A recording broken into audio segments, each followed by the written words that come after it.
How to transfer earnings to Spot Wallet on Binance, step-by-step guide.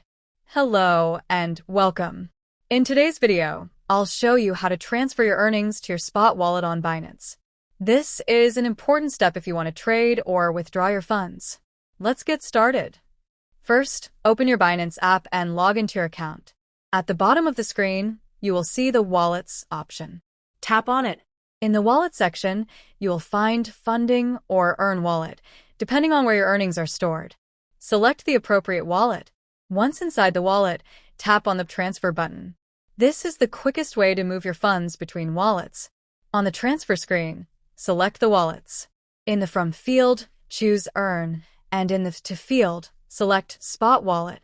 Enter the amount you want to transfer. Double-check all the details and then tap Confirm Transfer. Your earnings will instantly move to your Spot Wallet. Finally, return to your Spot Wallet and check your balance to ensure the transfer was successful. And that's it. A quick and easy guide to transferring earnings to your Spot Wallet on Binance. If you found this video helpful, give it a thumbs up, subscribe to the channel, and let me know in the comments what tutorial you'd like to see next. Thanks for watching, and see you in the next video.